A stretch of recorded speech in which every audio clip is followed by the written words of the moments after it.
We seek your help with our session today. Guide our hearts and our minds in the spirit of fairness, right thought, and speech. Impart your supreme wisdom on our activities so that our sessions reach a successful completion. Thank you for being our source of motivation and gratitude. It is my privilege to welcome you all on behalf of the organizing committee and the management of St. Joseph's College for this third day of our 5-day international online faculty development program on soft skills for capacity building. Before going into today's session, let's have a recap of day 2. The topic of second day was from defining to achieving goals, how to in a VUCA world, that is vulnerable, uncertain, complex, and ambiguous, by Mr. Desil Dennis Fernandez, founder and principal consultant, Success Enablers Hyderabad. His address was on converting our goals into reality and also shedded light on the 3 pillars of achievable goals. He interacted with the participants and also clarified their queries. Today's session on self-awareness is the bottom line, is delivered by one of our renowned resource person, Dr. John Peter, Director of Bharatidasan Institute of Management, Tiruchirappalli. Now, I invite Dr. M. Suvakin, Assistant Professor, Department of Economics, St. Joseph's College, to introduce today's speaker. Good evening, ladies and gentlemen. It's a great pleasure for me to introduce our speaker today, who is going to talk to us about self-awareness is the bottom line. This is a subject in which we should all be deeply interested, because when we are self-aware, we are more in touch with reality. People trust and respect us more. Our speaker, Dr. A. John Peter, Director, Bharatidasan Institute of Management, Trichy, India, has more than 22 years of teaching management and holding administrative responsibilities. He has been teaching organizational behavior, personal growth lab, learning and development, organizational change and development, and business ethics. He has guided 9 research scholars, published 3 books, and more than 25 research articles, conducted more than 25 consultancies, and facilitated more than 300 training programs in the area of HR. His areas of expertise in research and consultancy are impact assessment, diversity management, CSR, and organizational development. He has been innovative in curriculum design and teaching learning pedagogy. He has held various administrative responsibilities as chair research, chair training, chair outreach programs, and dean academics. He has traveled 10 countries, campaigning and lecturing on the accountability of buying countries for responsible business in global supply chain, with special reference to unfair labor practices in government industries in developing countries. Ladies and gentlemen, please join me in welcoming home Dr. A. John Peter. Thank you, sir, for that brief introduction. Now I welcome our resource person, Dr. John Peter, to take over the session. Good evening to you all. Am I audible? Yes, sir, you're audible. Okay. I am very happy to connect myself with the institute where I studied, where I worked, which I value for my life, value so much in my life. And I'm very happy to be with you today and sharing my views on self-awareness. Now, years ago, when a trainer went to conduct a training program, the basic question that he asked the trainees were, can you write 2 pages about yourself? He gave them half an hour. At least minimum of 1 page each of the participants should write. Now he was waiting for half an hour and he looked at all the participants in the class, in the hall, just finished in 10 minutes and they had nothing to write. And most of them had written only one paragraph. And that one paragraph was mostly a kind of bio-information rather than details about their strengths and weaknesses, their aspirations, their feelings and all that. And this particular trainer was shocked to know that 98% of the participants who were postgraduate students had nothing to write more than half a page. Shockingly, this is the reality. We think only the students are not able to write something about them. If somebody has to ask us to write about ourselves, we may write things that are not relevant. We may just write things that are, that are just telling them some information about our village, about the family background, about where we studied. All these details could be taken from our resume. You have nothing more to write. But this is the question that is going to haunt everybody till the death. Till somebody goes to the, till somebody dies, the person will be asked to say about himself. And that question will be answered only if an individual has got very high level of self-awareness. Now, when we talk about self-awareness, generally, we just take it in a kind of recollection or retreat or something. When you go for prayer, you have to do it, and something we connect it from our day-to-day life. We think that is something not very much connected to our life, and that will not improve the effectiveness in our life. But today, the world has taken this very, very seriously. It is not something to be done by psychologists. It is not something done only by those who conduct retreats and recollections. It is to be done by everybody, and the most successful leaders in the world, the good performing business schools in the world have confirmed that self-awareness is the basis for your success in life, your happiness in life.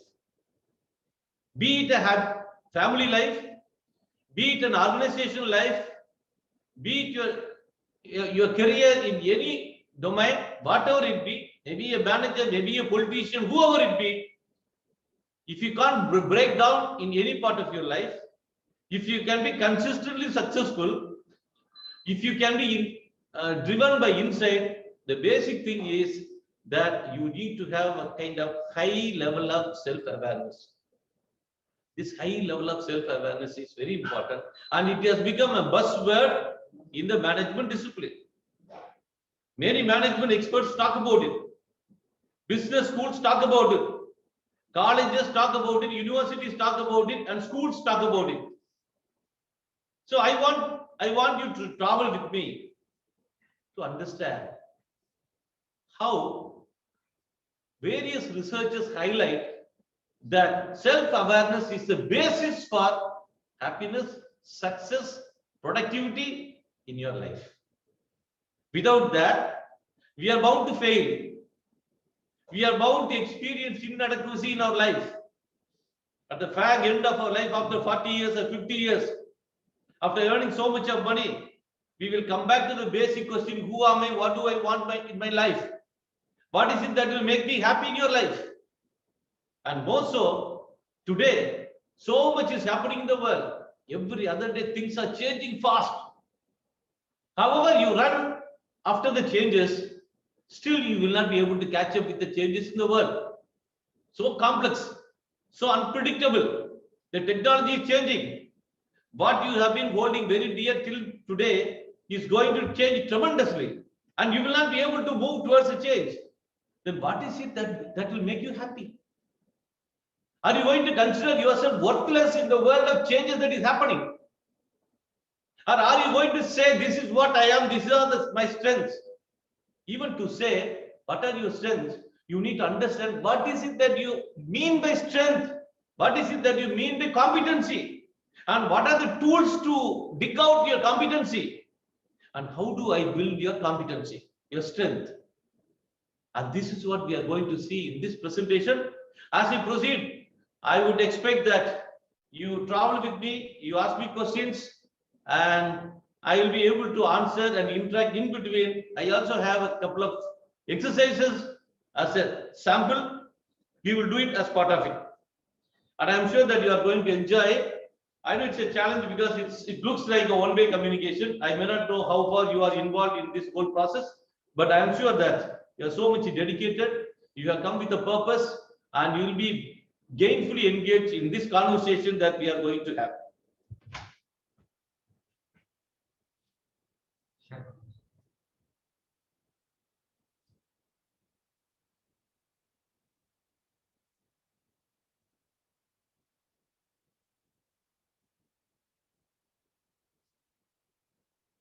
First one.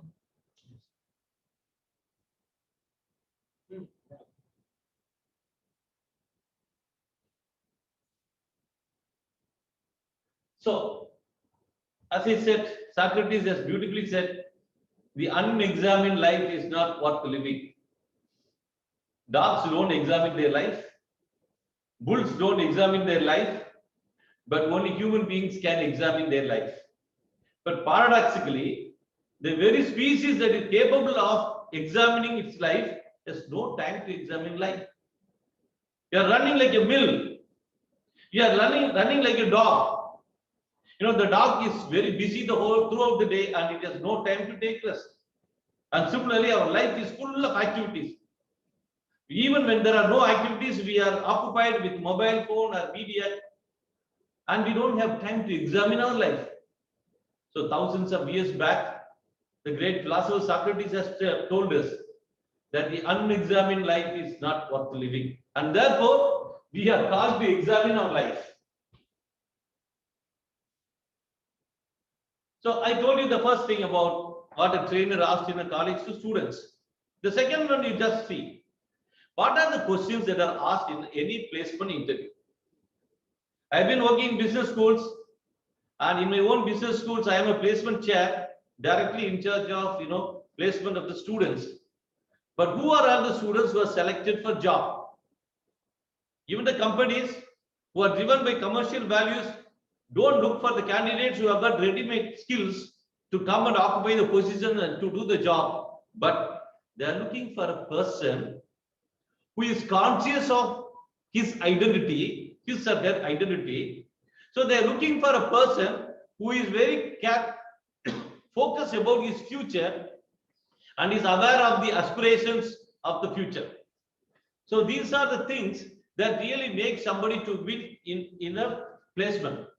So if a candidate has to win in an interview, the candidate has to necessarily say about himself. So the basic question is, what is your identity? What are your strengths? How are you going to be a fit to a company? So even if you want to get placement, you need to be highly self-aware. And in many places, in colleges, in schools, principals and lecturers and professors, even mothers at home, give long motivating speech. You even have professional motivation speakers. They have a certain set format and they will deliver a speech. But then, why is it that people are not able to move ahead?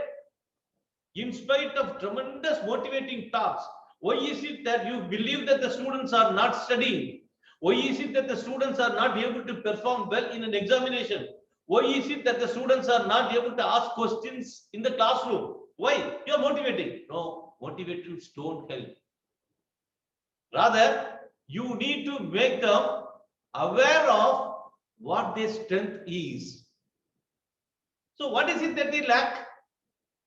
What is it that the students lack? What do the professionals lack? What do the politicians lack? What is it the great population lack? They lack the tools to analyze themselves and the language to describe themselves. So I repeat again, most of the people are not able to understand themselves, to be clear about who they are, because of two things. One is they don't know the tools to identify themselves. Number two, they lack the language to describe about their own strength. We need to understand the typology of the strength itself. For example, how do you answer the question, what do we mean by strength? Tell me, what are your strengths? Neither the person who asked the question is aware, clear, nor the person who is expected to answer is clear. Both of them have no clarity on strength. So I just give you 2 minutes, all of you. What is it that you understand by strength? Please write. I'd be happy if you could text me. What do you understand by strength?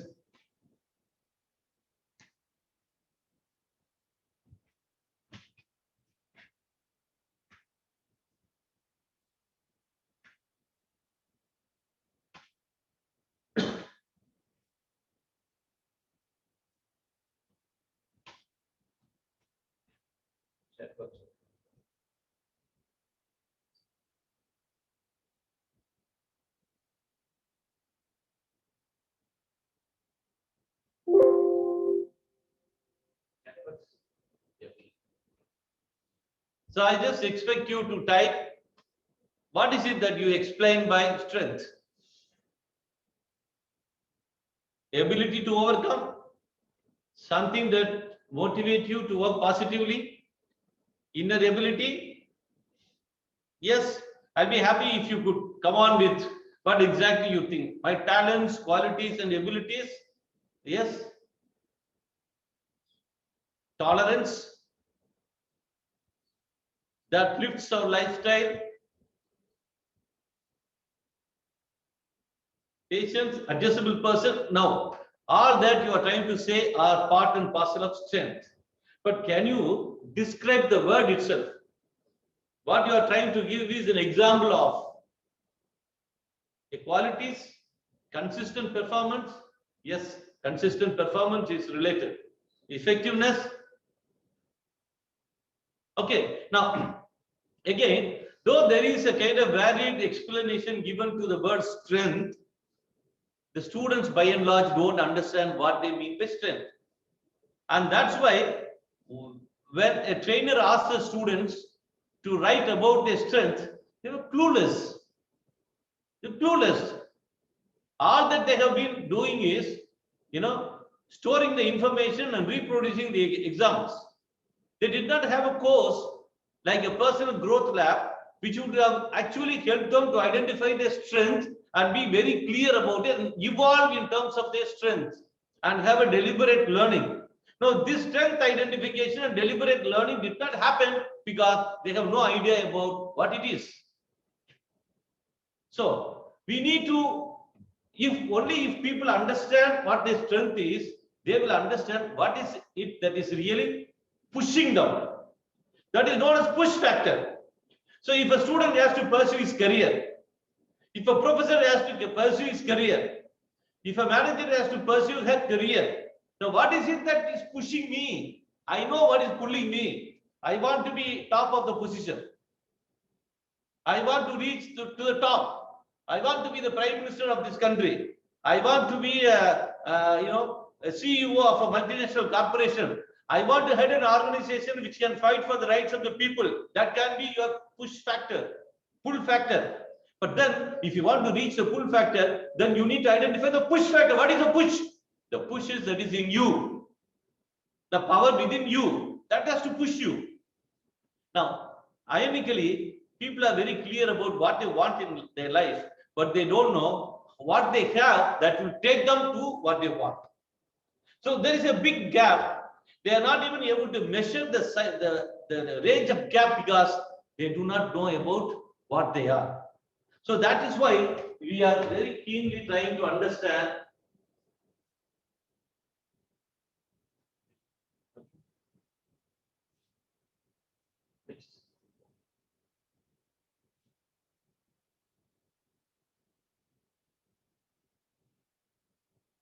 just hold on. Okay.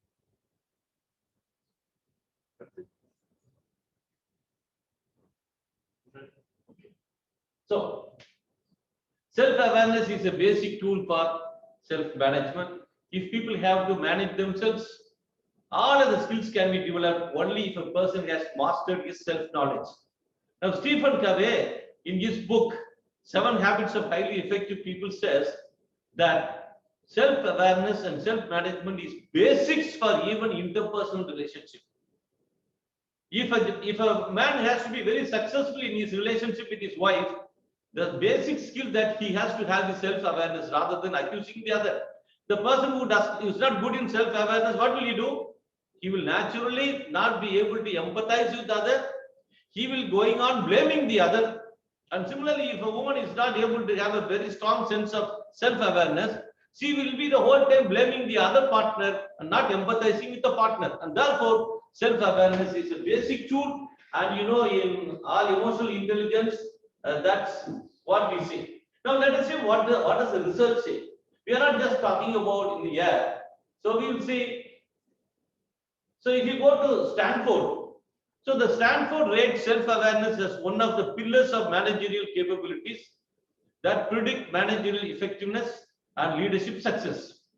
So in the research that is conducted by Stanford University, they have found out that self-awareness is the basis of managerial effectiveness and leadership success. So if you want to be an effective manager, or if you want to be a successful leader, the foundation for all other skill is basically self-awareness.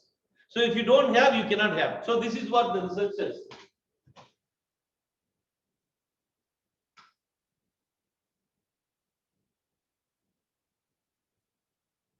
Now, the latest management, I told you that this is a buzzword. We are talking about buzz everywhere now. It's a buzzword. So research suggests that we can see ourselves clearly if we have high level of self-awareness. We will become more confident, we will become more creative, and we will make better decision making.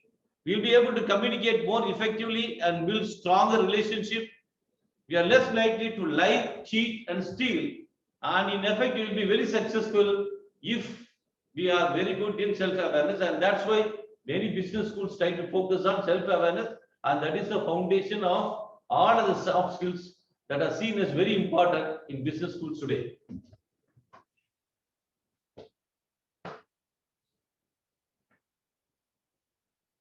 Now, there was a study which was conducted among the CEOs of big companies.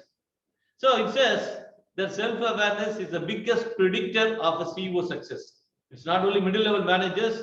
So if you make study the life history or life story of a big CEO of a big company, and you will see that self-awareness is the predictor of, and all those people who have told about the success story say that I have been very successful in life because I am aware of my strengths and I am aware of my weaknesses, and therefore I am able to accept my weaknesses and build on my strength.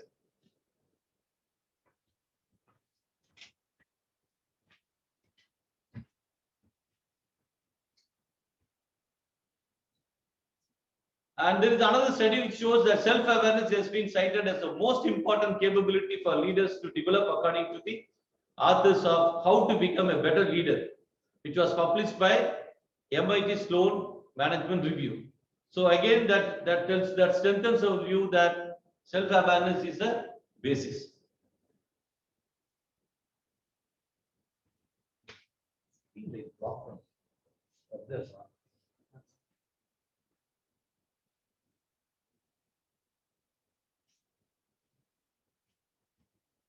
Okay. Now, again, another business school, Warwick Business School, has said if you want to remain very competitive, and as I have told you in the beginning, the world is changing, it's very complex, very competitive, and how to be very how to sustain in this world, the world of competition. The mantra is that you need to have a very strong sense of self-awareness.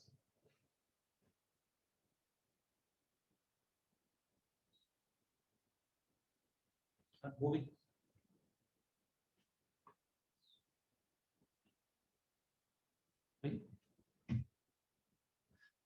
Also, another study says that companies with strong financial performance tend to have employees with high levels of self-awareness than poor performing companies. Even companies, they have made a study which show that even for financial performance, you need to have employees who are very conscious of their strengths and have high levels of self-awareness. And this is again another study which shows that self-awareness is important.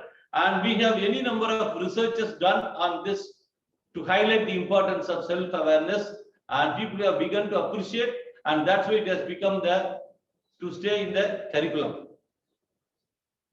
So, if you have a very strong sense of self-awareness, what are the advantages? Now we have a list of advantages that we can see. One is you tend to become more satisfied with your job. You are not looking for satisfaction outside, you are looking for inside. So happiness is an inside job because you know what will make you happy. You will not look for something outside that can make you happy. So you are internally driven and not externally driven. And you will be able to better manage your emotions, because if you know that you tend to be very angry, you know what are the things that will make you angry, and you will be able to control your emotions. You will stop the conversation at least, and you will come back to the conversation again when you are able to control your emotions better. So people with high level of self-awareness will be able to control their emotions. Not that they will be able to do away with the negative emotions, but they will be aware of their emotions and they will be able to manage that emotions. Better leadership skills. Why? Because leadership is basically influencing. I hear many people, many academicians and other leaders say that I have better idea and I am not able to sell my idea, I am not able to influence people to do that. Now, if you want to be a leader, you have to influence others so that they follow the footsteps towards the objectives. Now, how do they follow the footsteps towards the objectives? The only thing is that you need to empathize with your people who work with you. The moment you begin to empathize with people who work with you, then how do you empathize? Only if you are able to be aware of yourself. If you can connect yourself with others, you will understand others' feelings and you will also understand your own limitations, and that will improve your self-awareness. And we have seen that it's not only for managerial effectiveness or leadership capability, more so, it is also important for relationship. Now, who are all the people who are able to manage better relationship? Either within the family or among the friends. There are people who will be, making a kind of, tamasha in front of others, who will be very lively, but at the core of the being, they're insecure. They do not know what will make them happy. And therefore, that relationship is very shallow. They will make company with anyone, but there is no deep, intimate connect with those people. And why? Because you are not able to be aware of yourself and you are not able to accept yourself, and that's why you are experiencing so much of conflict in terms of relationship. The other one is higher levels of happiness. So as I told you, we tend to be happy if you know our limitations. This is what I am, this is what I want in my life, this is what makes me happy. And you will also be very creative. How creativity is connected to self-awareness? Because you know what is limiting you. When you are arguing with something, you are creating a mental block. Why do you create a mental block? There is no metacognition. Metacognition is a process by which you subject your own thinking process. Many of us have a certain type of thinking process and tend to, justify by all means. I am right, I am right, I am right. If anybody says that you are wrong, you are not able to accept it. Now, where is wrong? Not that you are lying. The problem is that your thought process has to be looked into. You need to subject your very thought process. So the moment you understand your restrictive thought process, you will unleash the power of your creativity. A better communication. Why? You know what do you communicate better. You will always communicate your convictions better. There is no one mantra of communication. You will know where to communicate, when to communicate, where is your strength in communication, and you will be a good communicator. Not that everybody has to speak like what I am speaking. There are people who speak better in different tone and different voice, dramatically. So you have your strength in communication. Better decision-making skills. All of us take decisions, but we decide differently. And therefore, our awareness will help you. What are the priorities in life that will also help us? And similarly, more confidence. So these are the things that will tell you, again, emphatically, that self-awareness is a basic for your success in life and happiness in life, and no doubt about it. Anybody wants to ask any question on this? Now, having said that, there are myths about self-awareness. We need to break that myth. We say that people who are experienced are very good in self-awareness. If a person is holding higher authority, we say that person is very much experienced in terms of age, in terms of expertise, in terms of positions in the society, and therefore we should listen to that person. Not at all. The researchers have said that even though most people believe they are self-aware, self-awareness is truly a rare quality. So, first of all, people have to claim that they are aware of themselves. Now, even when they claim that they are aware of themselves, it is false. Why? No, it's a rare quality. People are living in a kind of myth saying that I am so and so. They don't have an access to a lot of unconscious feelings, unconscious, thought process that are limiting their, controlling their behavior and thought process. We don't have an access, and therefore we cannot say that we are 100% aware of ourselves. Now, we estimate that only 10 to 15% of the people fit the criteria. Even this is among the research that was conducted among the managers. Of those people who claim that they are good in self-awareness, by various methods, the agency has found out only 10 to 15% of the people fit into this criteria. Just remember, you and me will not be there.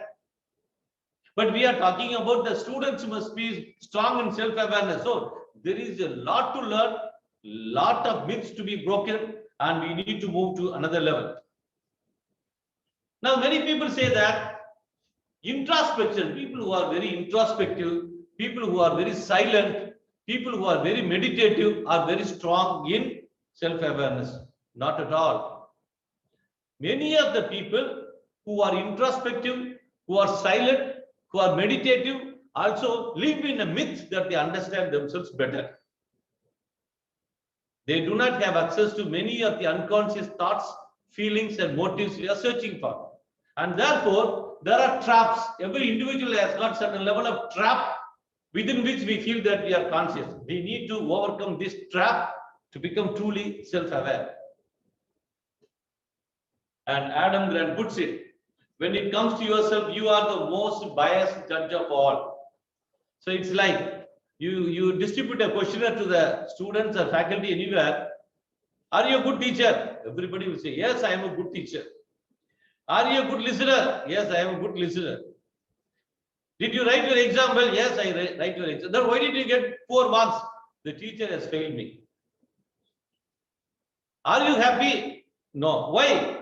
Because others don't make me happy. So we always try to have a kind of enhancement of our personality, and we always try to put the blame on others. Here we are the worst judge of ourselves. Often we are becoming a worst judge of ourselves. We are not very, very fair in making our assessment.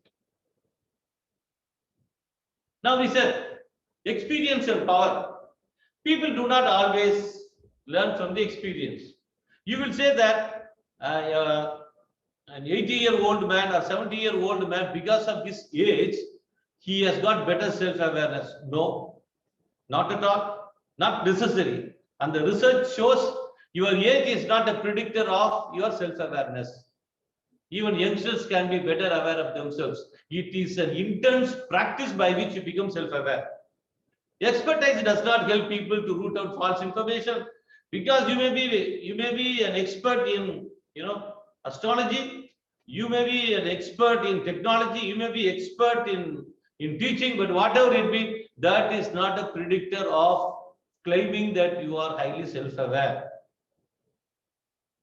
A HOD, a dean cannot say, because of my expertise in this field, I am very strong in self-awareness. No, people like me or anybody else can have a very poor self-life with family because we lack self-awareness. We may be good at profession, but we lack self-awareness. But even in this profession, I may collapse at any time if I am very poor in self-awareness.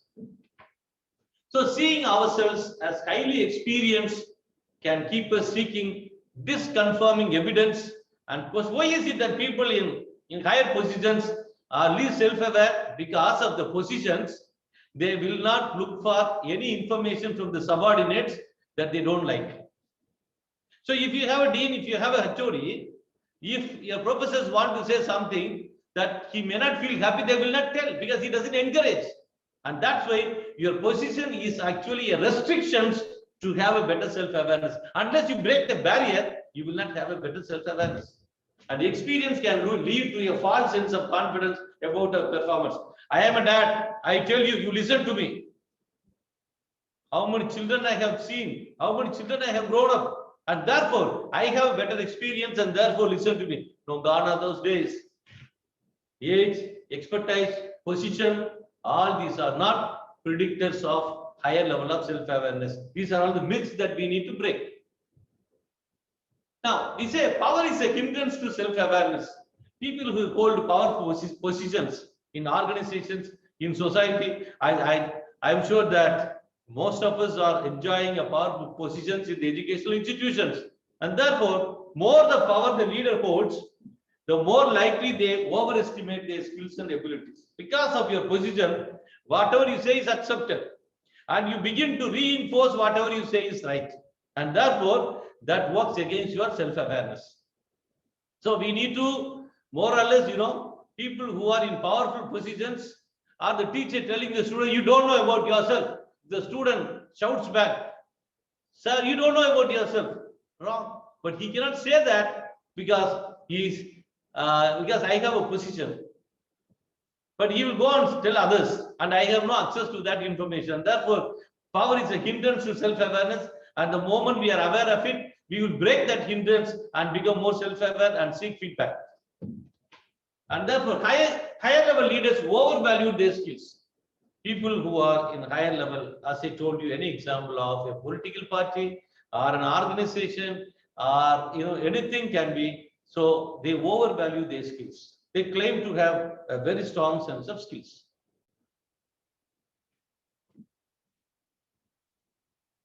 So now feedback is one of the very important things. Here, for people in positions, we use the word loving critics.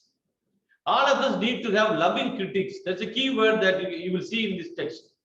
I like this word, loving critics. So your critics love you. But often our human mind is such, we always accept people who dance to our tune. Every day we want some people to say, your dress is fantastic, you smell very good, you speak very good, and all that nonsense people you have to tell around, and we always enjoy that saying that there is a positive vibe around us. Most of the positive vibe that we are enjoying are false. So there has to be a mix of positive vibe with loving critics.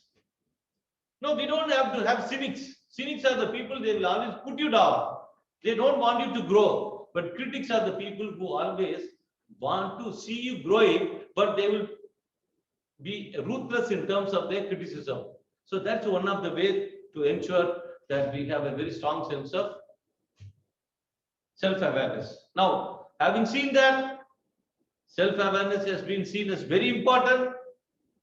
The bottom line of success in life, the bottom line to get placed in your life, and a very fundamental thing for a better relationship in life, and therefore you cannot afford to lose it. So we need to have a kind of basic understanding about some of the concepts that are related to self-awareness. Anything that you want to ask me? Anybody?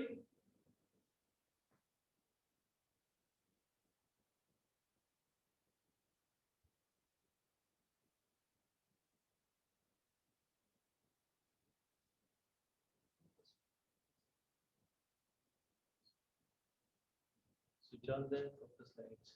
Okay.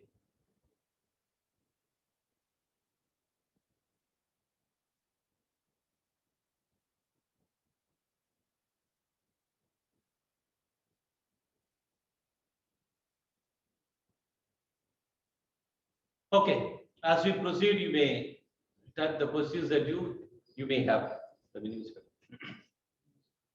So now we need to come back to understand certain concepts. I told you the language is very important to understand certain concepts, and then you also need to have some tools.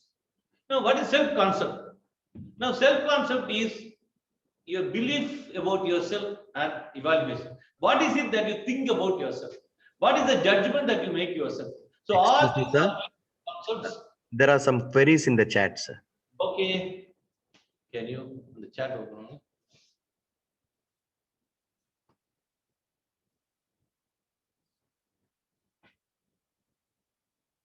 Okay.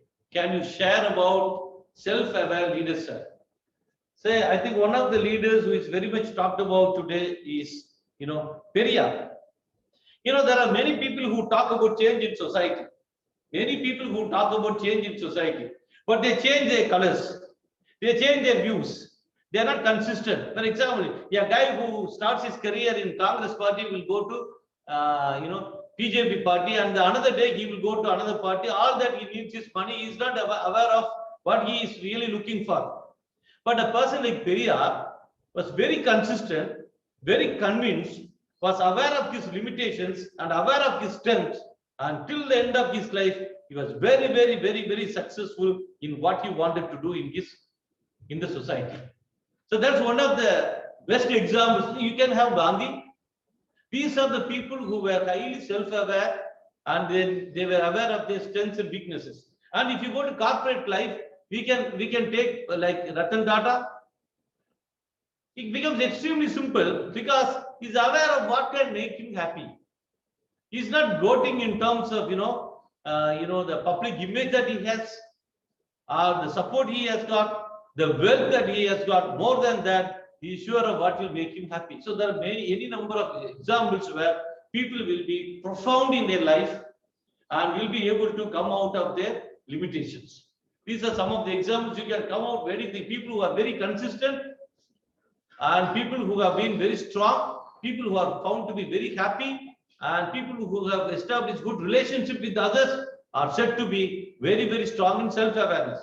But if you take an example like Steve Jobs, he is known for very, very poor self-awareness. And that's why towards the end of his life, he had to write, please focus on relationship. I am lying on bed hearing the sound of the machines.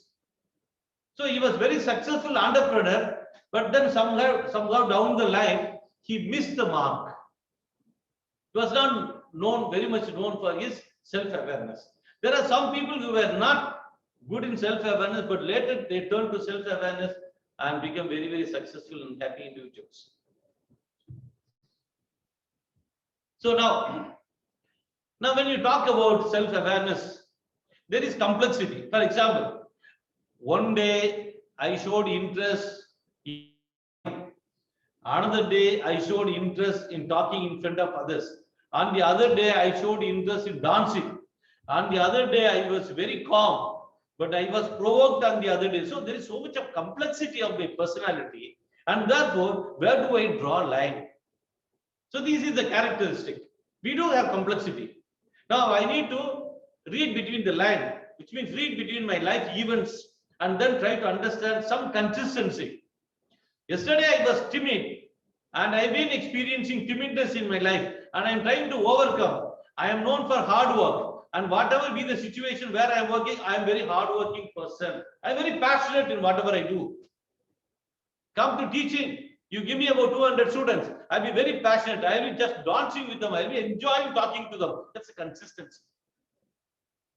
So over a period of time, you have a certain characteristic that is enduring, that is strong. You need to do it. The other one is clarity. For some of us, it's very vague. What are you good at? Visually you are good at? Audible? No. Technology? Not sure, so much sure. I'm not very clear. So when you talk about self-concept, these are the three characteristics that you have to struggle with. And from complexity, you have to move to clarity in what you say about your personality. That is defining your personality. Now there are 4 cells of self-concept. So number 1, you will say affirming our existing self-concept. And so I will come from the bottom. Self-evaluation. We are trying to evaluate ourselves. It's like, you are trying to put you on a scale, either very positively or negatively. So this will be a kind of self-esteem. Are you valuing yourself? How much value or importance do you give to yourself? It is not like I like this dress and therefore I put on. That's not self-esteem. I know what my needs are, and they are very important and they are very genuine. I value them, and therefore I will take time to rest. I will take time to read books. I will take time to play. I value myself. I see the inner worth in myself. That is self-valuation. Social self is that there is a private self and social self. So, talking to me without any connection to the outside world, I can still find out who I am. I feel very weak. I feel very happy. I feel very energized. These are the characteristics that is a private self. The social self is you try to how people see you. Okay. Now, is it important that I should take care of how people see me? That's very, very important, because you are not living in an island. You are living in a society. Much of what you say, much of what you value yourself is coming from how others see you. So how others see you, if you can understand that, that is also part of your personality. There is no objective personality. For example, I may say, I am very good, I am very honest, but others should also see you as honest. There are many people who say, I am straightforward, I am honest, I don't mind. But can you verify that? How will you verify that? Who has to say that you are honest? Who has to say that you are hardworking?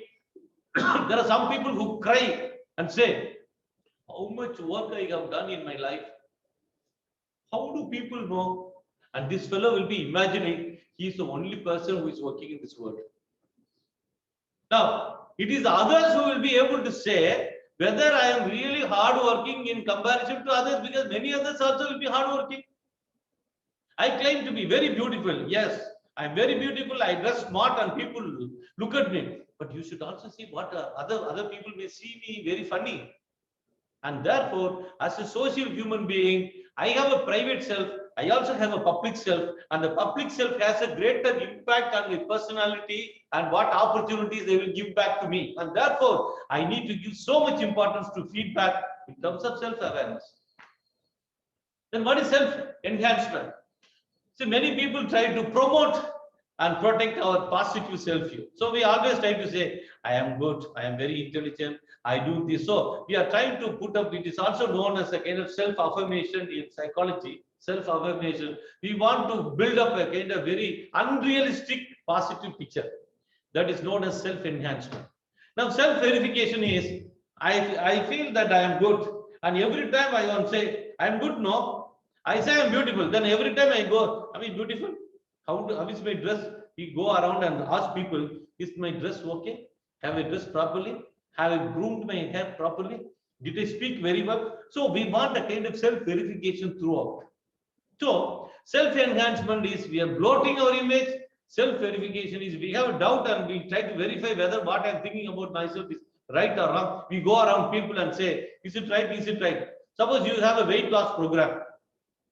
Your scale will show you whether you are losing weight or not. But then what will you go and ask people, I am on diet. I hope I have come down, isn't it? No, I am waiting till somebody says, yes, you look very thin, you have gone down. But my scale does not show any degrees in my weight. But in spite of the word, I want to psychologically verify about what I'm thinking about myself from others. So these are some self-concepts. This we have seen. So we try to have a better personal adjustment and mental and physical. It inflates personal causation and probability of success. So now we always say the motivation speaker would say, no, you need to think positive. You should think that you are capable of doing it. Come on, do it. But there is another side, flip side to this. Now you can't also artificially say I am capable of doing it. Now having a positive stroke is good, but at the same time, that must be based on your actual strength.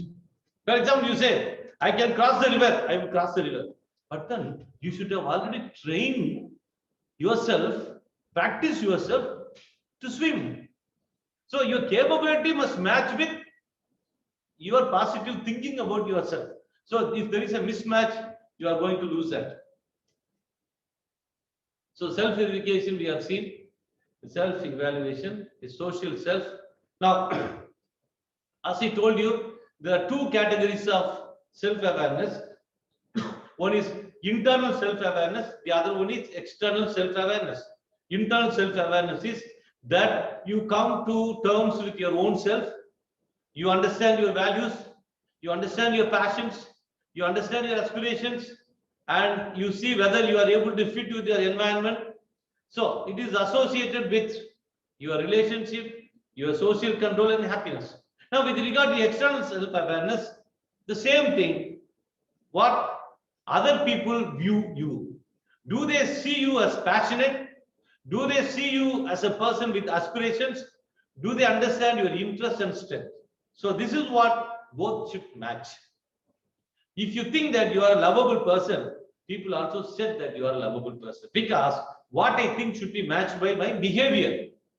Now only when my behavior will make a kind of external self-awareness, and therefore there is something called looking glass theory. You go to the glass and look at, you have a certain image of yourself that you are beautiful, you look dark or you look bright, you look tall. But when you go to the glass, that tells you whether you are tall, you are bright, or you are whatever it is.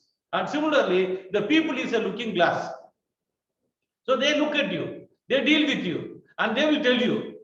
In colleges, when the freshers come to the college, they'll be making fun with everybody.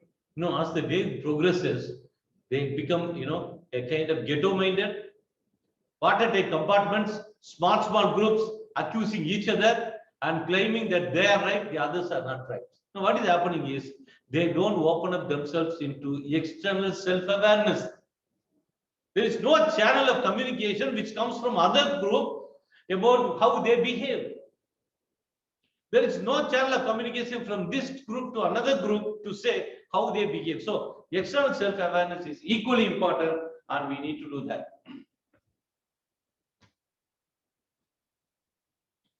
So what are the areas of self-awareness? Now, when I say self-awareness, what are the different areas that I should really focus on? The first one is beliefs and values. Now, what are the beliefs? There are certain assumptions that I carry in my life. What are the assumptions? For example, when I go home, my wife should make coffee and I should sit and enjoy my coffee. That's a belief. The behavior that she makes a coffee, I sit and enjoy, is basically based on a premise that there must be a sexual division of labor at home.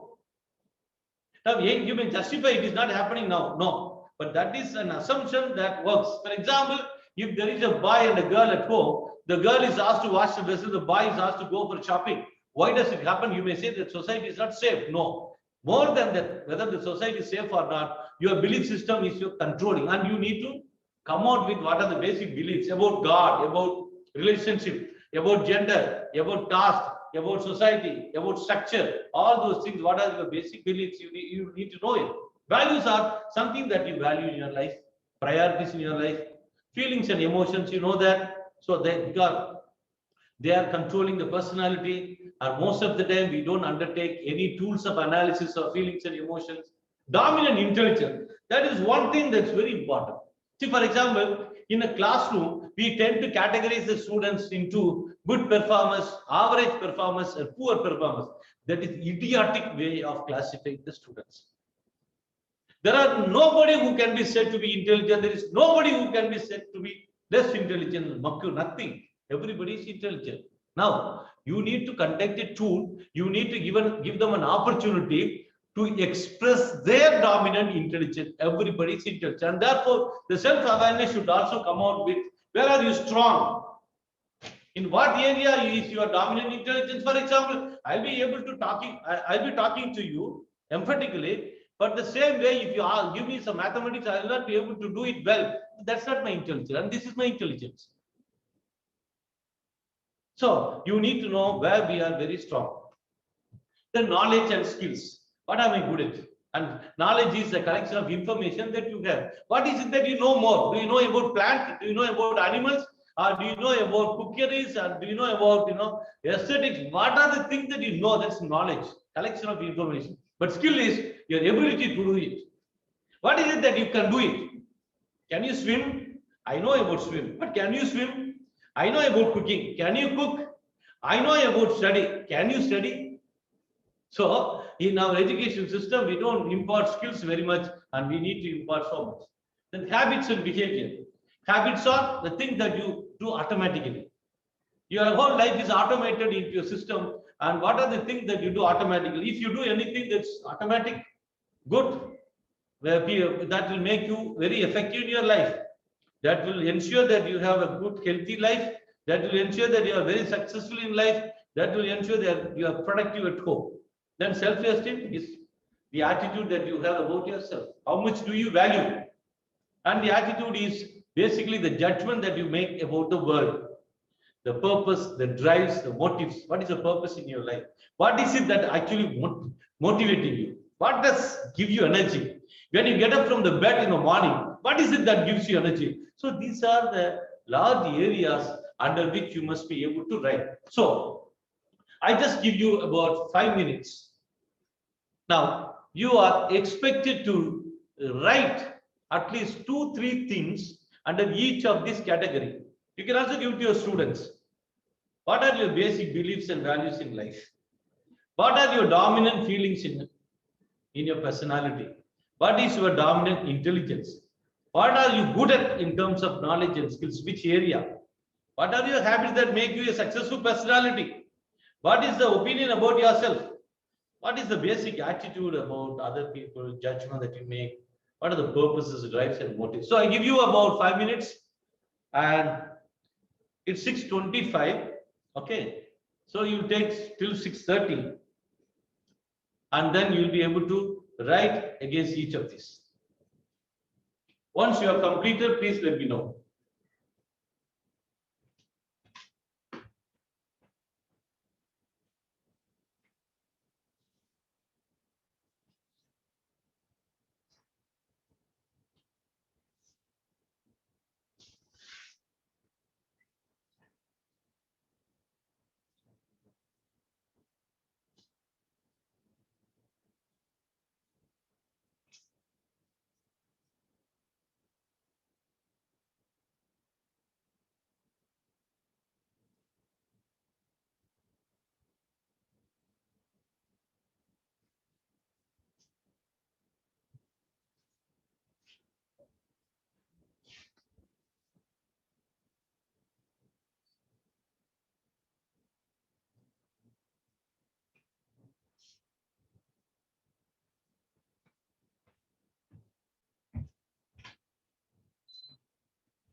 Okay.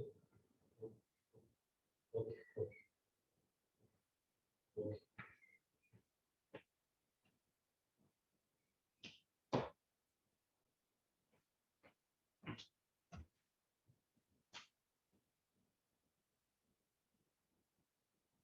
You can take a piece of paper and start writing on this.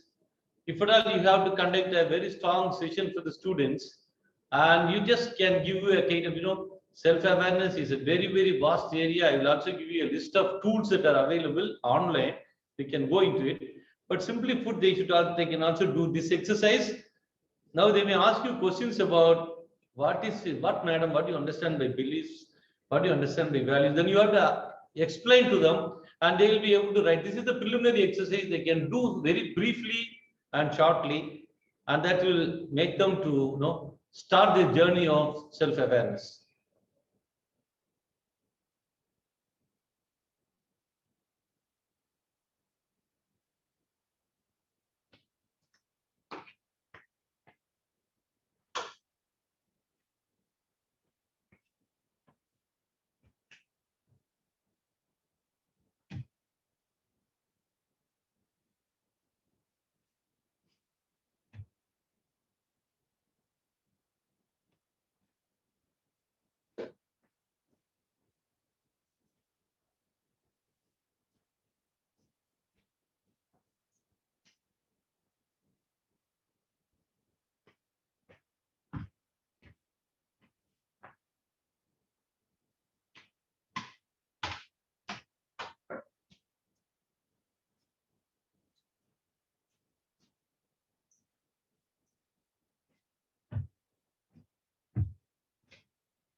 Okay, now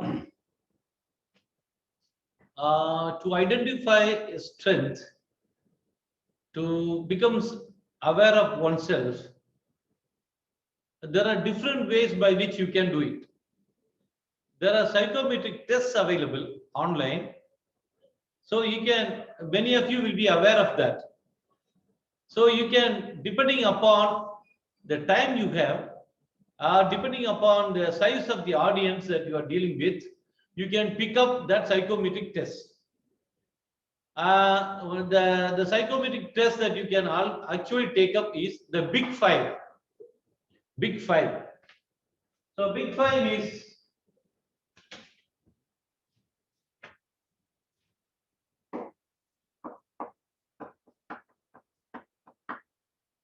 Big Five.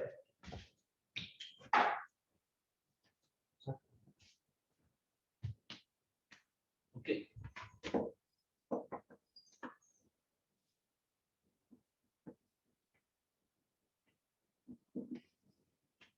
So it's also known as OZEN. So the Big Five theory test, you can search in the net and you can find out. You will be able to identify the type of personality that you are, and it will give you a score. Now, if you have time, you can get a trainer to conduct this Big Five test for faculty or the students who are looking for a job, who are looking for a career in their life. And the next test that you can have in your life is MBTI.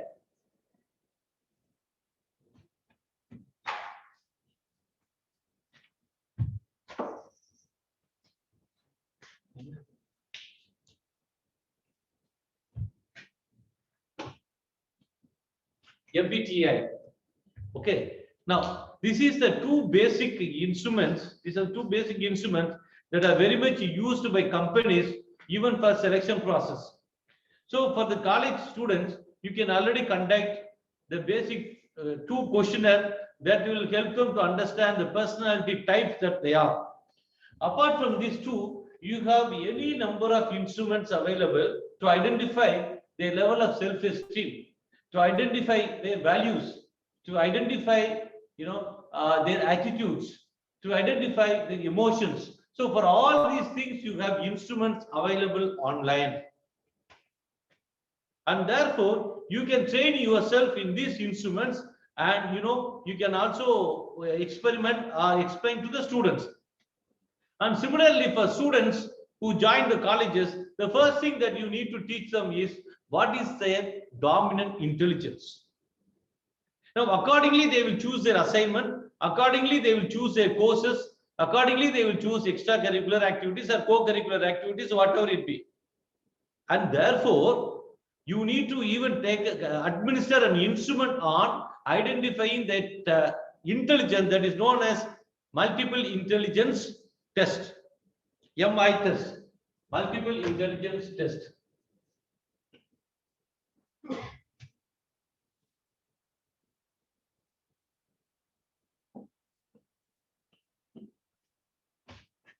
Now you also have another type of test called learning style. So for students, it must be a learning style.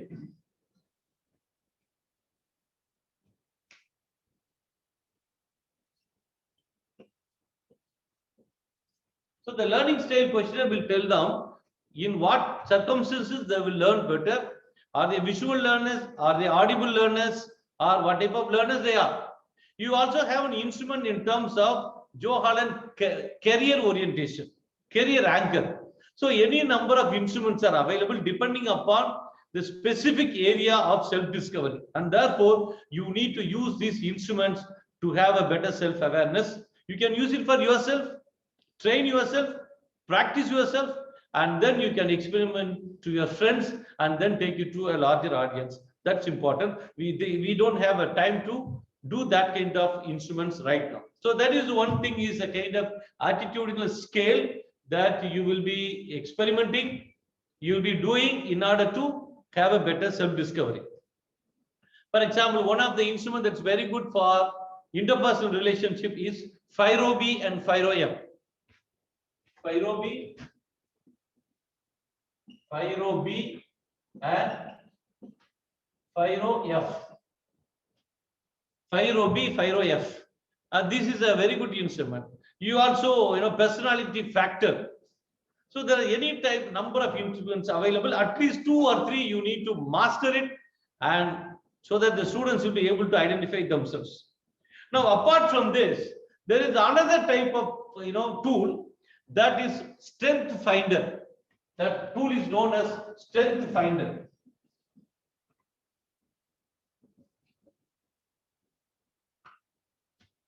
What is a Strength Finder? I think when I began this session, I told you, you need to tell the students what is it that you understand by strength. Strength is a kind of package of competency. Now, when you use the word competency, how do you, break the word competency?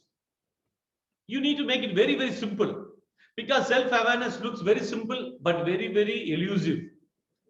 The students will not be able to understand it. And therefore, you need to take this session on, there is a website called strengthfinder.com. You can go to strengthfinder.com.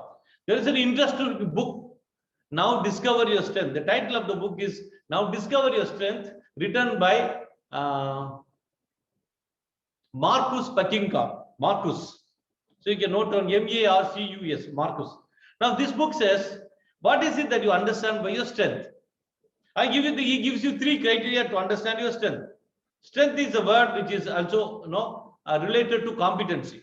Now, what is competency? Competency is a package of KSA. Competency is a package of KSA. So when you have to ask, when a recruiter comes to a student and asks, and is sitting there to select him for a placement, the recruiter wants to know what is his level of knowledge, what is his level of skill, and what is his range of attitude. And therefore, KSA. What is it that you know? What is it that you can do? What is you? Knowing, being, and doing. This is also known as knowing, being, and doing. So, you and me are expected to tell the world, what is it that we know? What are we being? And what can we do? So, these 3 are the package of, strengths that you need to discover. How do you discover? How do you discover that? There are 3 clues to discover your strength. This is another exercise. I told you there is MBTI, there is Big 5, and there is a multi-factor questionnaire, and there are any number of questions available. That's one set. The another one is you identify the strength. What are the 3 clues by which you identify your strength? Number one is earning. Earning is, what is it that you are longing for in your life?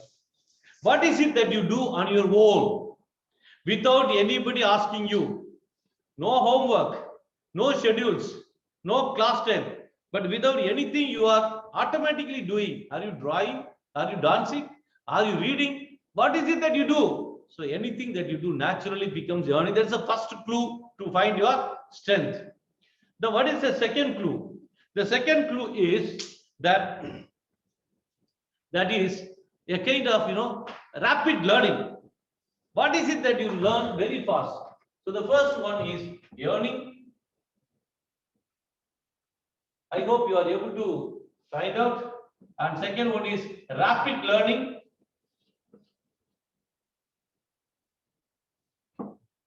Somebody can pick up, driving a car very quickly. For example, my daughter picked up driving a car without even going for any training. She was sitting with me, and one day she asked me whether she could drive a car. Then I said, okay, take it. Now she has become a better driver. Where did she learn? No, she's very quick in picking up. Whereas I had to struggle for 6 months to take a car. So there is a rapid learning in certain areas, which is their actual strength. The third one is, what is it that gives you satisfaction? What gives you satisfaction? After doing something, if that gives you a satisfaction, for a fellow who works, who likes to play football, after having played a game, he comes very, very happy. And that's he likes it. That's his strength. For example, somebody who enjoys cooking, does the cooking so well, whatever be the number of people who come home, she says, I have cooked this, and she's very happy seeing people enjoying eating. Whereas another woman would say, these guys come and eat like anything, I am struggling like anything. So this woman doesn't enjoy cooking. There's nothing wrong with her. But then somebody enjoys cooking. So the person who enjoys cooking should scale up their skills and become a professional cook. And similarly, these are the 3 criteria that will tell you, this is an exercise that you can give to your students to identify the strength. What is it that you do naturally? Whatever be the assignment, you always come back to something. Again and again, it is a ship that always comes back to a place where it is anchored. Whatever be the drift due to water, due to wind, it will always come back to its anchor. So whatever be the job given to you, you will always come back to your own strength, and that is earning. In this area, you learn things quickly, rapidly, and that gives you satisfaction. This is the one type of exercise that you can give for self-awareness. That's number 2. Then number 3, another type of exercise is that you ask the student first to look for important events in their life, something they always cherish, something they can't forget about it. Whenever they think of that event, only happiness comes. It can be a trip that they organize along with the friends. It can be a music troupe, or it can be a marriage of his family member, where he played a main role, or which can be a co-curricular activity, or which can be a presentation that he or she made in the class. Whatever it be, there will be 1 or 2 events that are very prominent in his life, in her life. Ask them to write about that event. Describe the event for a page.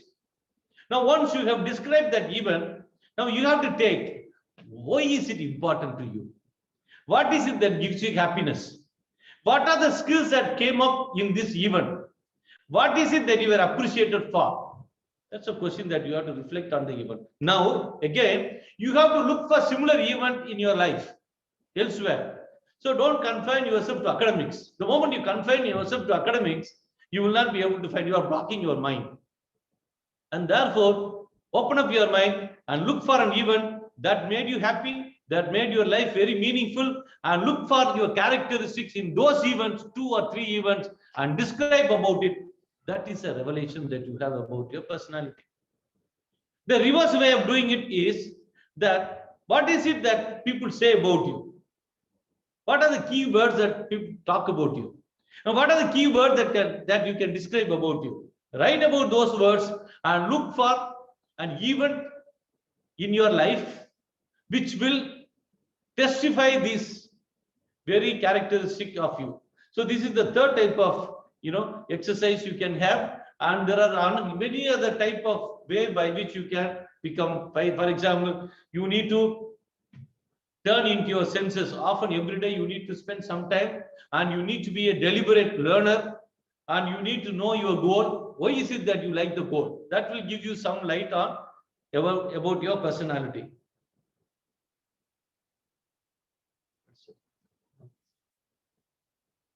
Next.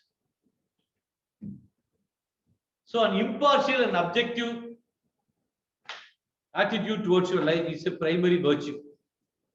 You cannot undervalue yourself. You cannot overvalue yourself. But the moment you begin to attain a stage where you have an impartial objective, so that will be a very good thing. These are some of the tools that you can follow for better self-awareness. Number 1, experience goal matching. What is goal matching? I told you about pull factor and push factor. Pull factor is a goal. push factor is what is in you, and try to see what you dream is related to your goal, your strength, and that will be able to do it. And second one, keeping your journal. What is a journal? The difference between a diary and a journal is, a diary is just a list of events, whereas the journal is your reflection on what is happening in your life. So these reflections every day or weekly will tell you about, unearth some of the hidden qualities of you, and that will come to light, and then you will try to enhance it and verify it. So there is a kind of eureka moment in everyone's life. You need to look for that eureka moment. I have discovered it. Like Archimedes, who went out of the tub in a naked position and said, eureka, eureka. And we need to have that eureka moment throughout our life, so that we discover something unique ourselves and we try to build on that. Then finding solitude to reflect, that's very, very difficult. But somehow people don't do it. People are scared of being, alone. So solitude is a very beautiful word. We need to try to find out from the hustle bustle of our daily life and try to take note of some aspects of our life. Now the fourth one is self-written interviews, life story, autobiographical story. Write a story about you. Ask questions to you and you answer it. And similar to the journal is a log. Then written daydreams. Like for example, you dream about your life. For example, at 60 years, what is it that I want to be? That gives you a kind of, a long-lasting, a sustainable personality that you are, rather than what is it going to be important tomorrow. For example, you fight with your friend, you fight with your partner today, as though the life is going to end tomorrow. No, all these fights are going to disappear. The moment you identify that these fights are going to disappear, then you will have a better view of yourself. And therefore, written daydreams will give you a kind of larger perspective of your life. Written future obituaries or retirement speeches. What is it that you want others to speak when you are in the coffin? What is it? That will tell you about what is it that you really like it, but you are not able to do it. So the ranking of significant work values, that's a kind of instrument you have. Rockish value survey, you can go and do it online. Then assets and liabilities balance sheet. So this is basically a kind of, on one side you write asset, the other side you write liability, and also you can have SWOT analysis. These are some of the simple tools that you can use for better self-awareness. I gave you this exercise also. It is here.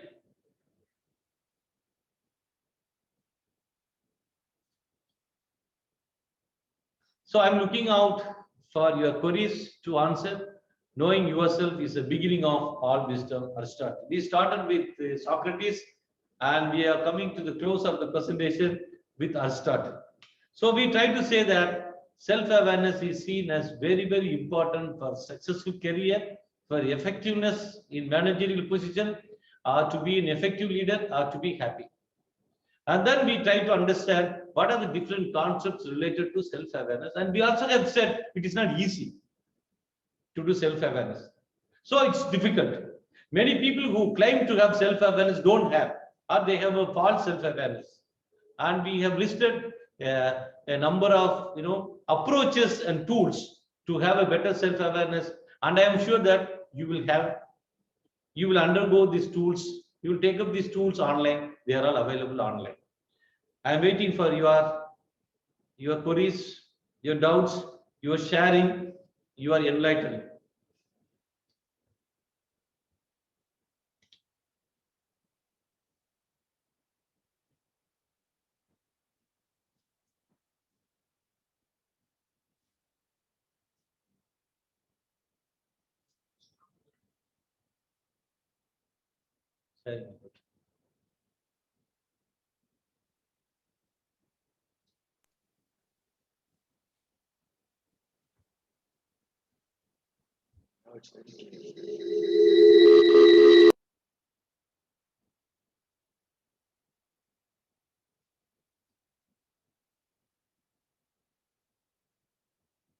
So in many of the business schools now, for example, St. Joseph's College have started something like personal growth lab and outbound training in the business school. Now, when a humble business school starts, we think it's not very much valued. But today, many other top business schools value this and they have introduced it. For example, we are going to start this personal growth lab for the next batch, and then outbound training. These are all experiential learning, which gives insight to the people for better self-discovery.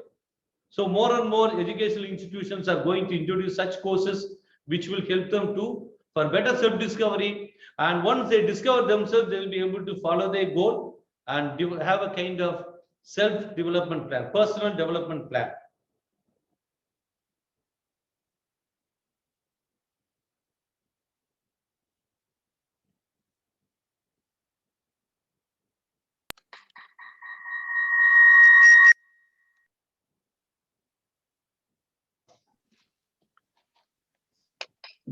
Dear participants, this is time for your questions. So those who have questions, you may address. Okay, somebody says, sir, you talked much about self-awareness, but we should be aware of God who created us, right? Can we achieve anything without awareness of God? Okay, if awareness of God helps you for improved self-awareness, that's better. You can have your own method of doing it, but ultimately you need to understand your capabilities to reach higher in your life, either to serve God or to humanity. Dr. Peter, Yeah. there are some queries in the chat. Yeah, I'm responding to that. Okay. Yeah, how were these things done before the age of internet? Most of the things you told us included internet tools. Now, these tools are also available offline. For example, I conduct these tools to my students, and whenever I go for training program, you can download some of these tools and conduct it. Okay, now internet has made these tools available easily, and therefore it is easy for all of us to democratize the learning process. Otherwise, it was considered to be the preserve of those privileged few who had access to these tools. Thank God, due to internet we have.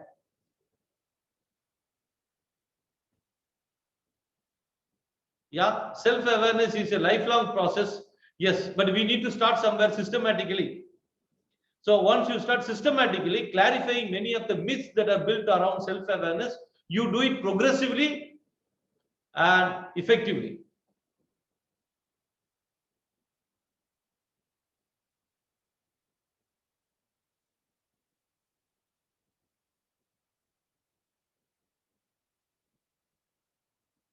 Okay, now the next question is, sometimes we cannot think about what the society thinks. Most times they only act as critics. How sure are you about? See, there are two things. We are not asking people to dance to the tune of others' whims and fancies. We need to distinguish it. But at the same time, people who live around us are also serving as a mirror. Okay, and they reflect how we behave, and therefore we need to be very carefully take what is relevant to us, what is revealing, and what is insightful, so that we have a better self-awareness. But at the same time, we need not dance to the tune of others. For example, a girl who wants to identify a good partner in life should also be, seeking response to others, how she behaves. Their response will help us to identify a good partner. But then she basically has to identify a partner. So others can help her to have a better self-awareness, but the choice of life that she has to have. So others' image, others' perceptions can enlighten the way we behave, and that is part of our personality. What is inside could be measured only how we behave outside.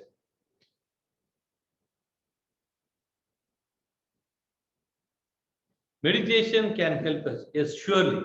That is one of the very, very important tools that we need to follow. Help how to filter what is relevant and how to deal with irrelevant criticism from the society. That's why I said, but loving critics. We need to have loving critics. See, the intention matters. Whenever you go, if somebody is trying to pull you down, okay, purposely, that means the person is not interested. Instead, a person who is very critical, very straightforward, will always have a tendency to look out for things that are, there are people who, who don't have the gut to say something very negative. Saying negative needs a lot of guts. And today, more and more people know, why should I take my, my risk in telling what is something unpalatable to others? Now, these are the people who will spoil us. And therefore, we need to identify if somebody is pulling you down, you can easily identify. Is somebody pulling you down? Even if somebody tells you something to pull you down, if there is something a valid, you take it. Otherwise, you leave it.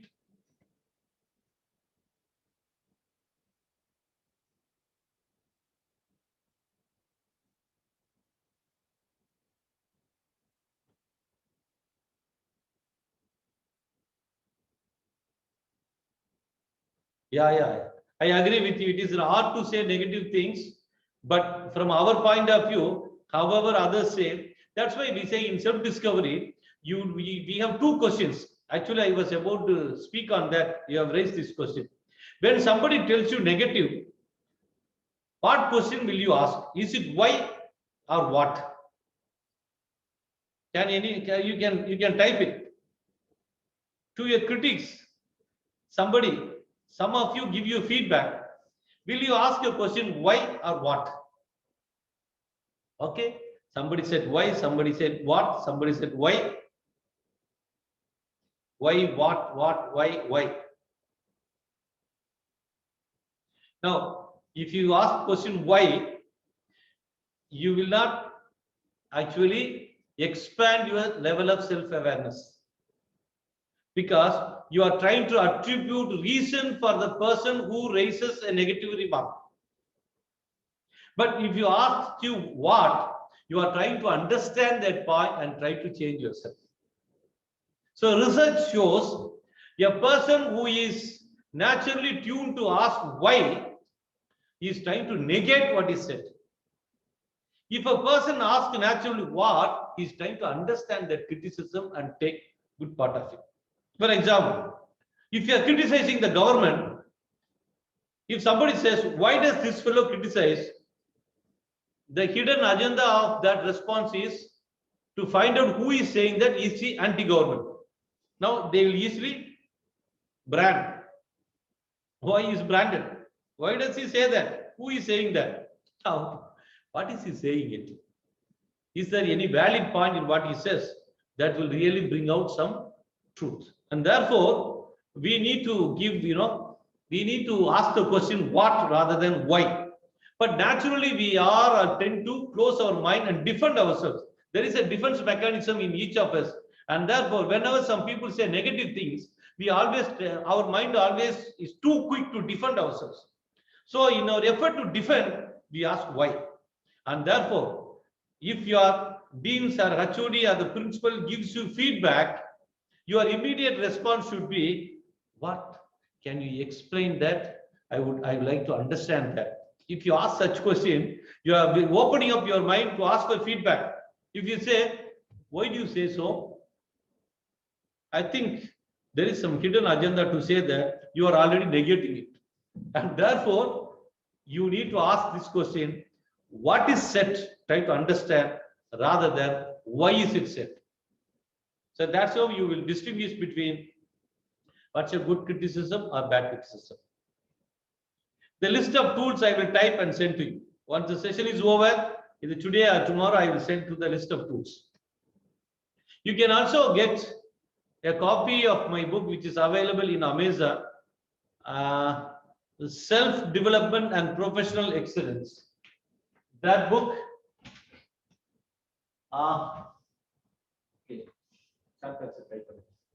Self-Development and Professional Excellence. It's available in Amazon. That's a handy book that could be used for this kind of sessions for students. It's adopted in many colleges. Self-development, and similarly, St. Joseph College also has got a primer for soft skills. It's a very good book, which can also be used. Yeah. Dr. John Peter. Yes. Dr. John Peter, congratulations. Thank you. Very energetic and very energizing presentation. Now, I would request the participants to share your takeaways or learnings today. We can have 2-3 participants sharing your takeaways or your learnings from today's presentations.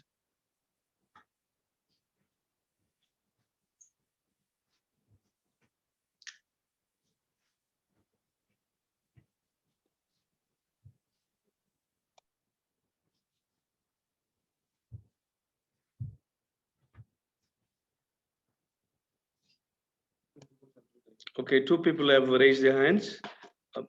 Technicians, kindly unmute them.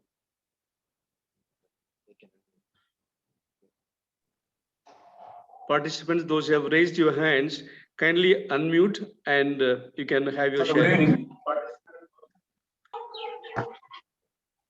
Good evening. Is Chandrakant, my voice is audible? please welcome. Yeah. Thank you, sir. Thank you, sir. First of all, I would like to convey my heartiest thanks to the St. Joseph College and organizer for a wonderful session. John Peter, sir, thank you for share your wonderful information with us, even though you are with your busy schedule. So, as per my part concerns, I have learned few things, so many things, but very few things I want to see with share here. I came to know about self characteristics, that is complexity, consistency, clarity. So these things I came to know about it. And 4 selves of self concept, self enhancement, self verification, self evaluation, social self. Apart from that, in self awareness technique, I came to know about keeping your journal. Actually, as far as journal concerned, I thought I had a thought that it's a routine work. I have to read something. I have to written something. But today only I came to know about it's a reflection of our thoughts. So thank you for your share your expertise with us. Thank you, sir. Thank you so much, sir. Thank you. Good evening, everybody.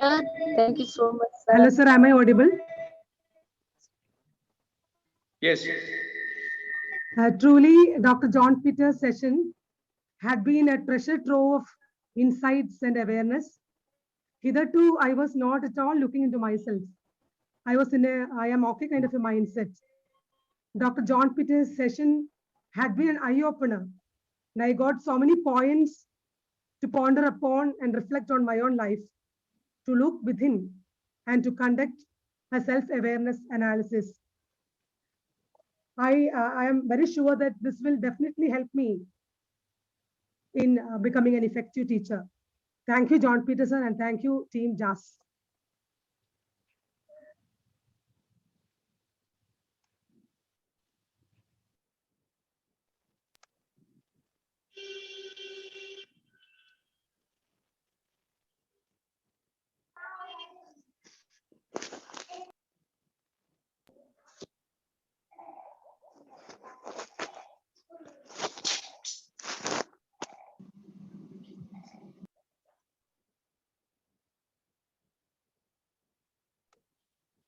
Dr. Shekhar Datta, please come in.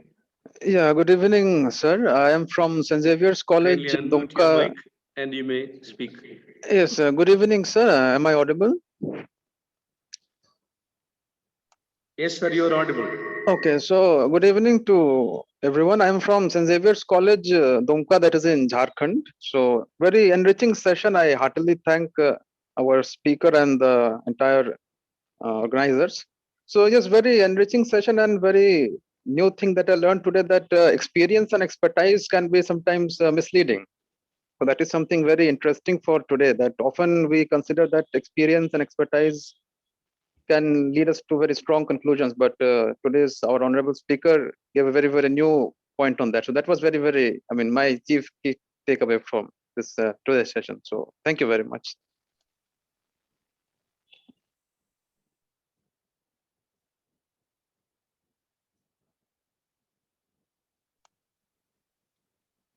Dear professors, kindly fill the evaluation and feedback form which is given in Google Forms. Link is given in the chat box.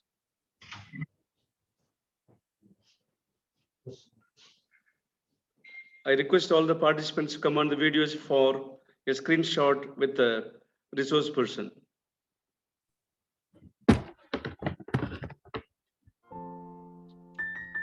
Dr. John Peter.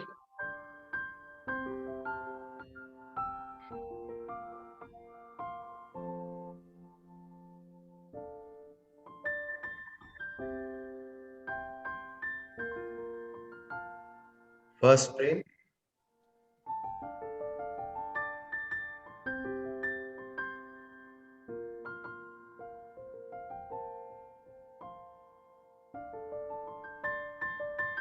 Thank you. The second frame.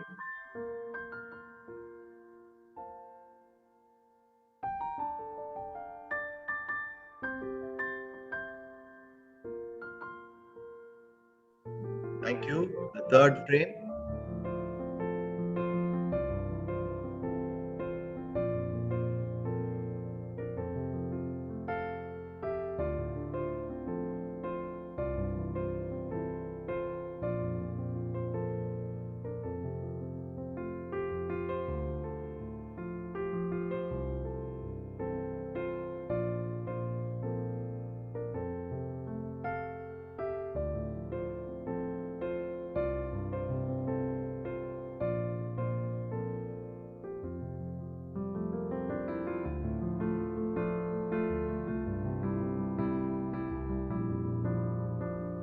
Thank you very much.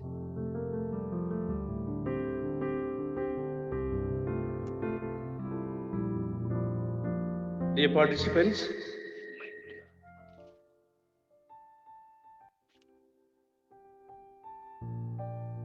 we will be posting the PPT and today's materials and the recording of today's session in the Google Classroom. We will be posting the PPT, the materials, and the recording of today's sessions in the Google Classroom. Those who have not signed in, those who have not joined the Google Classrooms may join the Google Classroom to avail all these facilities. Over to MC.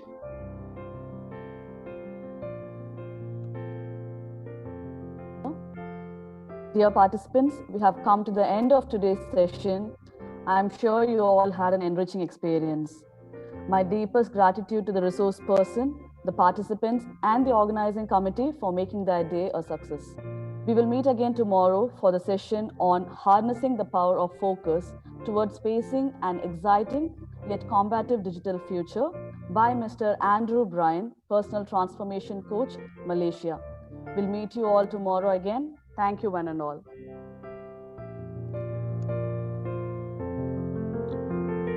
Participants, the technical team is available for your queries and any other suggestions.